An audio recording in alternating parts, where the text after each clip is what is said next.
क्योंकि इनमें बड़ी चर्चा है कि दो कांग्रेस चल रही है। कमलनाथ जी राहुल जी की बात नहीं सुनते, राहुल जी कमलनाथ जी को समझा के हारे।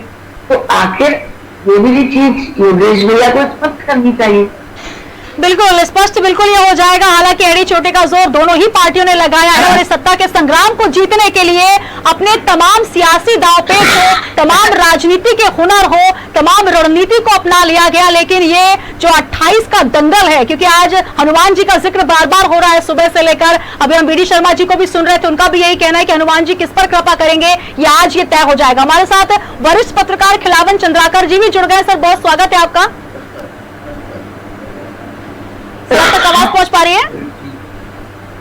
हाँ, सुन रहा हूँ। जी जी बिल्कुल। राजू मालवीय जी को आप सुन रहे थे, इससे पहले योगेश गुप्ता जी की भी हमने जिक्र किया उनसे। दोनों ही पार्टियों के प्रत्याशी, कार्यकर्ता और प्रवक्ता सभी जो है बहुत ही उत्साह में है कि 28 की 28 सीटें वो जीतने वाले हैं। लेकिन ये उपचुनाव महा उपचुनाव जैसा हो गया सर, क्योंकि इस तरीके का चुनाव, इस तरीके की रणनीति देखने को मिली। क्या लगता है इस चुनाव के प्रति क्या कहेंगे आप? देखिए, निश्चित रूप से ये जो चुनाव है वो मुख्य चुनाव की तरह ही ज्यादा महत्वपूर्ण है, पहले से ही है। इससे सत्ता की चाबी सुनिश्चित होनी थी जी।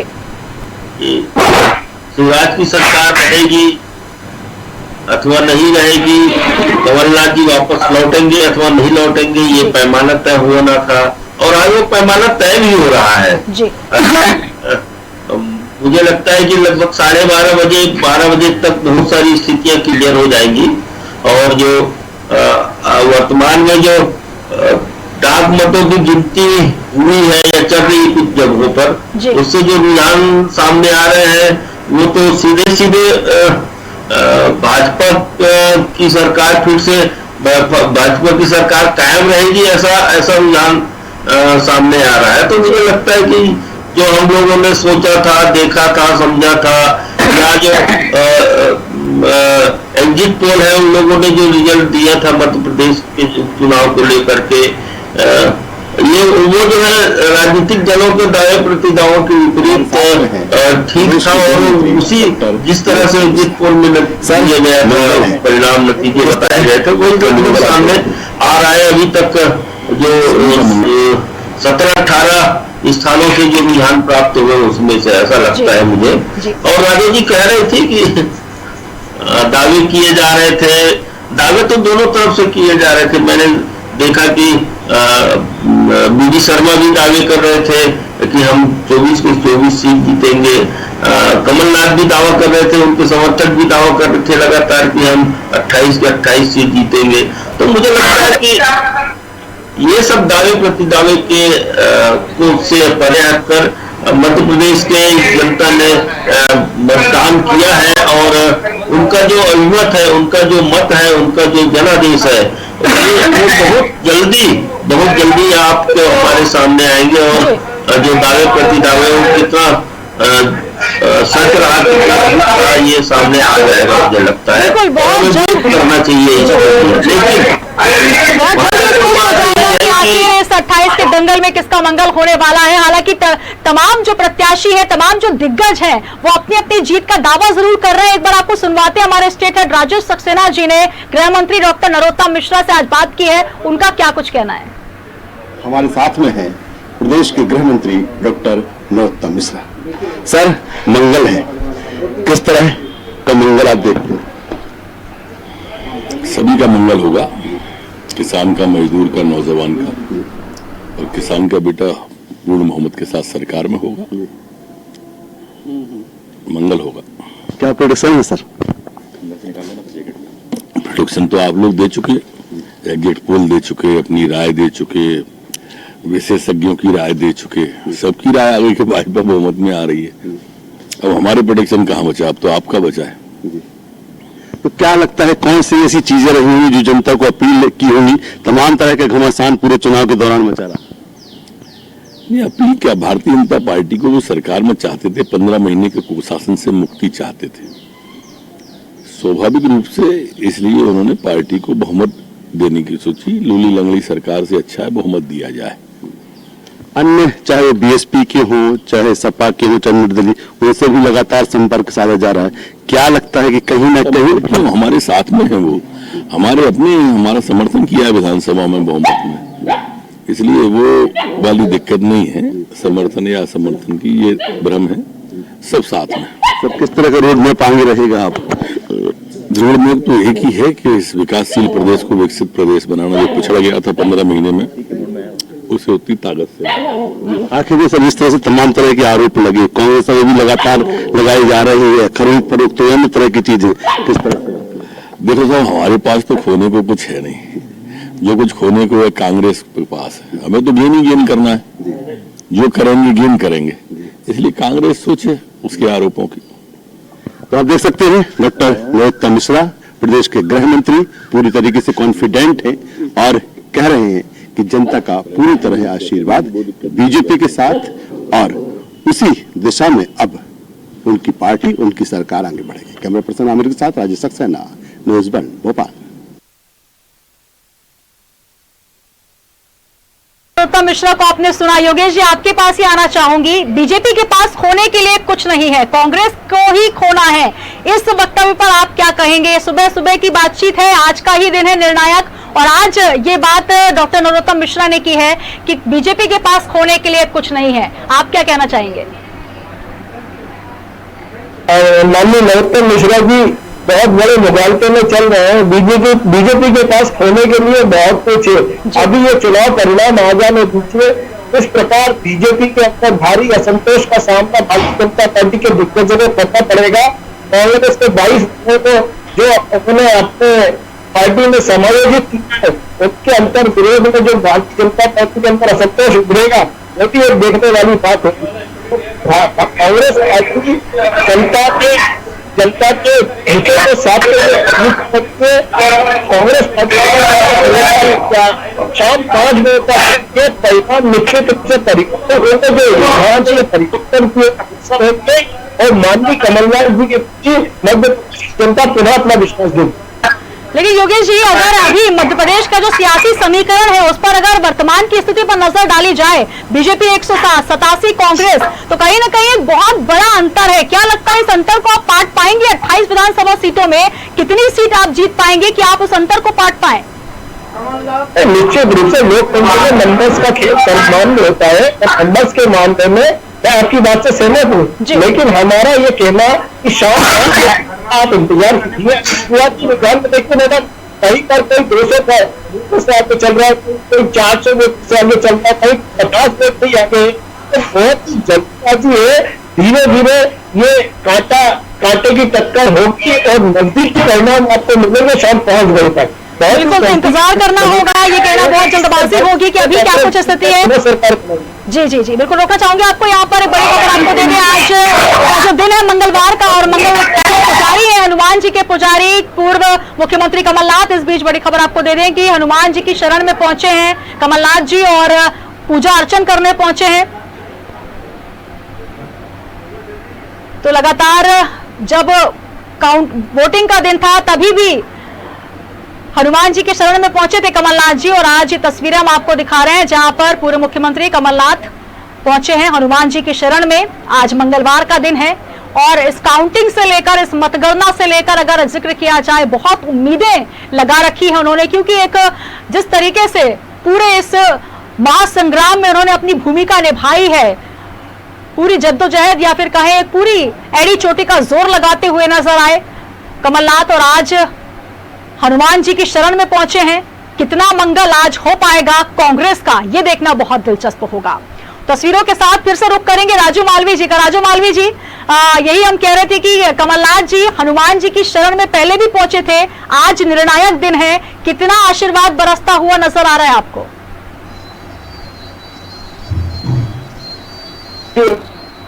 हनुमान जी इस अस्तर के सकता है, हलफनामा प्रस्तुत कर सकता है कि राम जी का अस्तित्व था कि नहीं था। उसमें अप्रत्यक्ष रूप से हनुमान जी के अस्तित्व परिवर्तन में लगा था। तो राम जी का जो नहीं हुआ, तो हनुमान जी कैसे स्वीकार करेंगे, ये आप इस बात समझ सकते हैं। दूसरी चीज, हनुमान जी उसी की मदद करते हैं जो अच्छे काम करते, जो लोगों के हितों की चिंता करता है, तो लोगों के साथ धोखाधड़ी करता है, हनुमान जी चिंता नहीं करते। लॉस एंड प्रॉफिट से सरकार चलाने वाले कमलनाथ जी ने कितने लोगों को झांसा दिया जी, कितने लोगों के साथ धोखा किया। पालने में लेटी बेटी के साथ उसका जब लाडली लक्ष्मी का पैसा आप जीत गए, तो आपने ऐसे बहुत बड़े बड़े पाप किए हैं। इन पापों का शमन हनुमान जी कभी नहीं करेंगे। बिल्कुल, तो ये तय हो जाएगा। और इस बीच हम आपको रुझान भी बताते चले। शुरुआती रुझान में बीजेपी बढ़त बनाए हुए है और कांग्रेस अभी फिलहाल पीछे चल रही है, लेकिन स्थिति जो है दोपहर तक स्पष्ट हो जाएगी। खिलावन चंद्राकर जी हमारे साथ जुड़े हुए हैं और इस बीच हमारे साथ स्टेट हेड राजेश सक्सेना जी भी न्यूज रूम से जुड़ेंगे। राजेश जी, जो स्थितियां नजर आ रही है शुरुआती दौर में, क्योंकि आपने तो स्थितियों को जो है वो नजदीकी से भापा है, आपने जनता से बात की है, हर विधानसभा पर आप पहुंचे हैं, क्या लगता है जनता ने कितना विश्वास जताया है कमलनाथ पर और किसको नकारेगी, किसको स्वीकार करेगी आज का ये दिन, क्योंकि बेहद निर्णायक दिन?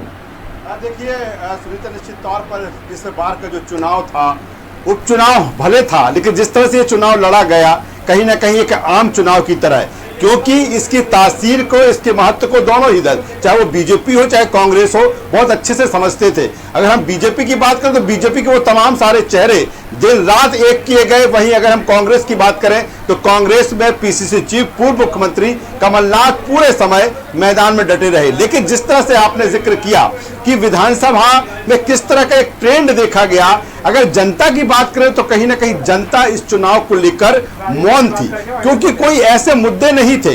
जिस तरह से चुनाव लड़ा गया, व्यक्तिगत आरोप प्रत्यारोप का दौर चला, एक दूसरे पर हमले किए गए, लेकिन ऐसे में अगर कुल मिलाकर लब्बो लबाब इस चुनाव की अगर हम बात करें तो जिस तरह से बीजेपी ने एक स्ट्रेटेजी के साथ, एक रणनीति के साथ ये चुनाव लड़ा, और मुझे लगता है कि उसकी तस्वीर जो सुनीता है वो सामने दिख रही है।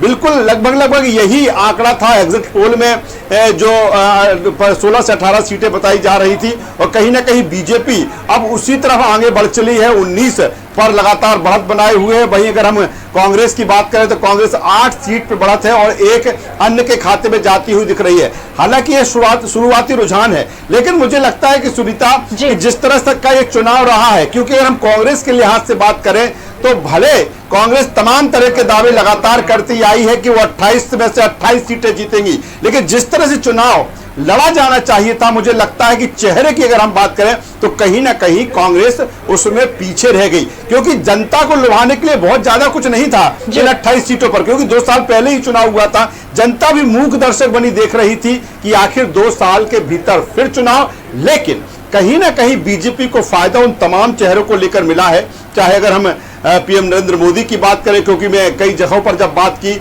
तो फिर जो वहां का कैंडिडेट बीजेपी का होता था, भले उसकी जनता वहां की बुराई कर रही थी, लेकिन जब उससे पूछा जाता था कि आखिर फिर वोट किसको, तो वो कहता था कि वो तो पीएम नरेंद्र मोदी के चेहरे को देखकर वोट करेंगे, वो तो शिवराज सिंह चौहान के चेहरे को देखकर वोट करेंगे, वो तो ज्योतिरादित्य सिंधिया को चेहरे को देखकर वोट करेंगे। तो मुझे लगता है कि शायद इसी का फायदा जो बीजेपी को मिलता हुआ दिख रहा है, और वो 18 से 19 जो सीटें हैं लगातार बढ़त बनाई हुई है। दूसरी तरफ अगर हम कांग्रेस की बात करें तो कांग्रेस में तमाम सारे चेहरे हैं, लेकिन जिस स्ट्रेटेजी रणनीति के साथ चेहरों को आगे करना चाहिए था वो नहीं हुआ। सिर्फ और सिर्फ पीसीसी चीफ कमलनाथ, अगर हम दिग्विजय सिंह की बात करें तो दिग्विजय सिंह बहुत बाद में वो कैंपेनिंग के लिए निकले, लेकिन मुझे लगता है कि जो आंकड़ा इस समय दिख रहा है शायद उसी के आसपास बीजेपी टिकेगी, और वहीं 8 सीट कांग्रेस के खाते में जाती हुई दिख रही है। हालांकि ये शुरुआती रुझान है, बहुत कुछ बदल सकता है, लेकिन जिस तरह से एग्जिट पोल आए थे मुझे लगता है कि उसी तरह के जो नतीजे हमें अब सामने स्क्रीन पर दिख रहे हैं। बिल्कुल, तो एग्जिट पोल से एग्जैक्ट पोल का दिन आ चुका है, निर्णायक दिन है। बहुत शुक्रिया राजेश जी हमारे साथ जुड़ने के लिए, और सारी 3 मेहमान हमारे साथ जुड़े हुए हैं। अंतिम प्रतिक्रिया उनसे लेना चाहूंगी। खिलावन चंद्राकर जी, जिस प्रकार का दिन है आज, क्योंकि अब शुरुआती दौर में जो एग्जिट पोल से भी ऊपर बीजेपी जाती नजर आ रही है, अंतिम प्रतिक्रिया आपसे लेना चाहूंगी। क्या लगता है शाम तक आपको कैसी स्थिति नजर आ रही है?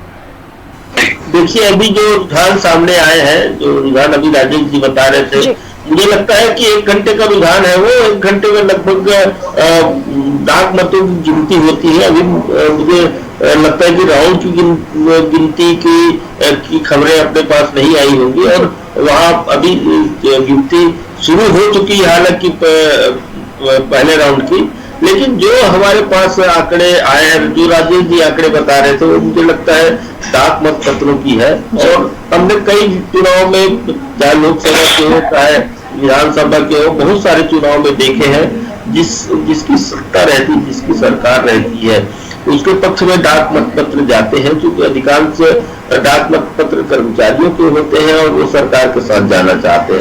लेकिन इस बार दूसरी चीज और है, इस बार जो डाक मत पत्र है वो न सिर्फ दिव्यांगियों के डाक मत पत्र है, बल्कि 80 साल से ज्यादा बुजुर्ग है जो लोग डाक से मत डालना चाहते हैं, तो उनके हैं। तो कुल मिलाकर मुझे लगता है कि जो ट्रेंड सामने आया है, यदि 17-18 सीट भाजपा को दी जा रही है और कांग्रेस को 8 सीट मिल रही है, 1 को मिल रही है, तो बहुत मुझे लगता है कि हम लोगों ने जो अनुमान लगाया था उससे 10% कम, 10% नीचे के लगभग अनुमान, लगभग परिणाम सामने आ रहे हैं। लेकिन हाँ, मुझे लगता है 12:30 बजे तक हमें पूरे परिणाम के लिए वेट करना चाहिए। हालांकि जो दल हार रही है, योगेश जी बैठे हुए यही कहेंगे कि शाम तक इंतजार करो, मुझे नहीं लगता कि ज्यादा इंतजार करने की जरूरत है। बिल्कुल, 12:30 तक बहुत सारे परिणाम सामने आ जाएंगे, इससे तो स्पष्ट हो जाएगी कि आखिर सरकार शिवराज की रहेगी या नहीं रहेगी, या दूसरी तरफ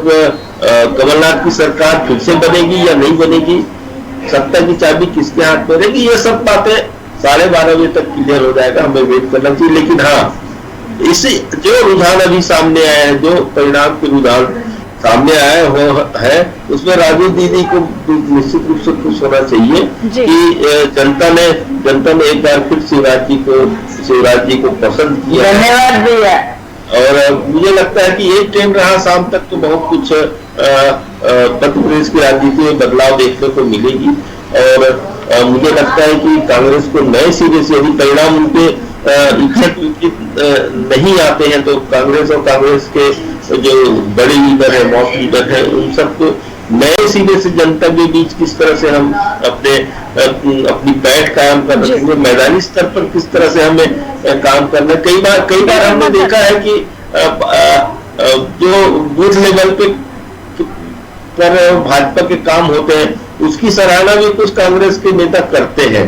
तो मुझे लगता है उसको अपनाना भी चाहिए। हम लोगों ने जब मैदानी स्तर पे अभी देखा तो कई बूथ स्तर पे बहुत बेहतर काम कांग्रेस का नहीं था, और मुझे लगता है समय की थोड़ी कमी है। और यहाँ पर जिस प्रकार से नतीजे सामने आ रहे हैं, हालांकि रुझान है शुरुआती दौर पर, राजो जी खुश हो रही हैं, तो शुरुआती रुझान पर जो स्थिति है वो 19, 8 और 1 की निकल कर आ रही है। योगेश गुप्ता जी, आपका भी बहुत शुक्रिया। खिलावन चंद्राकर जी, वरिष्ठ पत्रकार हमारे साथ जुड़े, राजो मालवीय जी बीजेपी से हमारे साथ जुड़ी, आप तीनों का भी बहुत शुक्रिया हमारे साथ जुड़ने के लिए। तो जनमत 2020 में अभी जो शुरुआती रुझानों का हम जिक्र कर रहे हैं, जहां पर स्थिति भाजपा की हम बता दें 19, कांग्रेस 8 और बसपा 1 पर नजर आ रहे हैं। हालांकि ये शुरुआती रुझान है, लेकिन लगभग स्थिति दोपहर के बाद तक स्पष्ट हो जाएगी। तो बने रहिए न्यूज वर्ल्ड के साथ पल पल की अपडेट्स के लिए। इस बुलेटिन के प्रायोजक थे रूप मंत्र आयुर्वेदिक फेस क्रीम। ये कोई कॉस्मेटिक नहीं, आयुर्वेदिक औषधि है।